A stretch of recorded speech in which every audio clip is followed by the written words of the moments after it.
Welcome.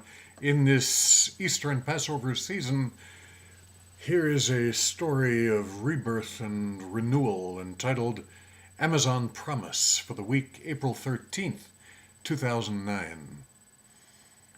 Last August, I had written about my joining my holy brother Patch Adams and about 100 other clowns from around the world who went to the Peruvian Amazon to do some humanitarian clown work for which Patch is famous. Clowns from South America and Europe, Central America, went to Iquitos, Peru to support the Belen Project. This is a multidisciplinary team effort providing sustainable health care to this poverty-stricken population. We visited orphanages, aid shelters, homes for the abused and abandoned, hospitals, prisons. We danced in the streets, paraded through open markets, and spread love. Clowns also conducted workshops for children, teaching skills like juggling and photography, drumming, puppet making, and hip-hop dancing. Clowns painted houses and created outdoor murals, and the doctors among us consulted in a medical clinic run by a non-sectarian medical mission called Amazon Promise.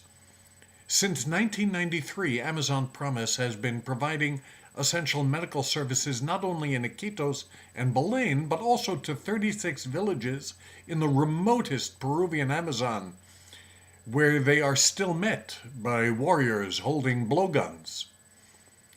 The founder and president of Amazon Promise is Patty Webster.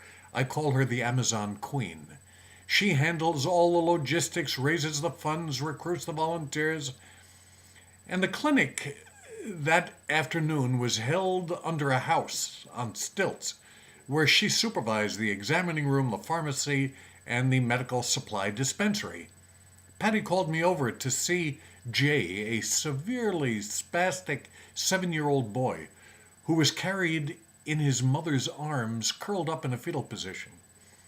Jay spoke in grunts or snarls. His skin was covered with oozing wounds caused by his severe self-mutilative behavior. Other doctors had seen Jay, and they all agreed that he was severely brain damaged and that there was not much of a future for him.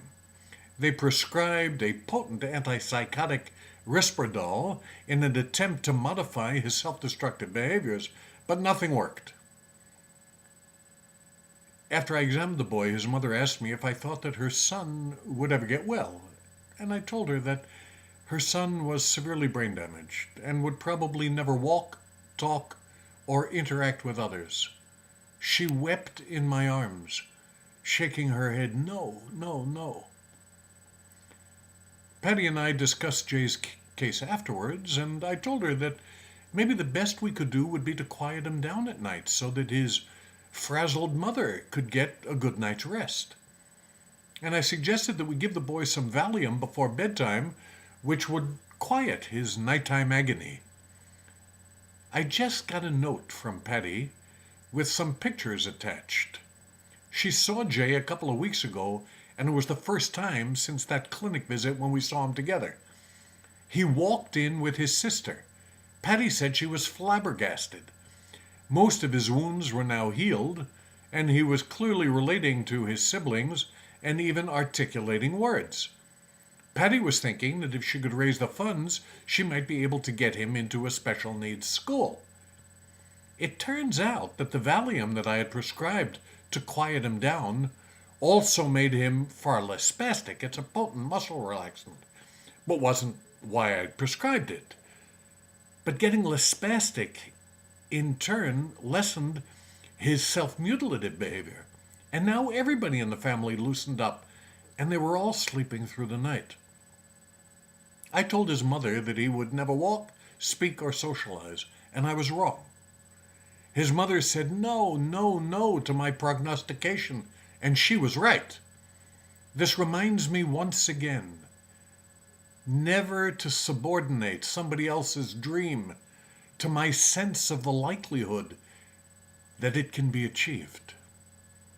And I say to all the clowns who heal in this world, Gesundheit. God bless you. Have a wonderful week. Enjoy this season.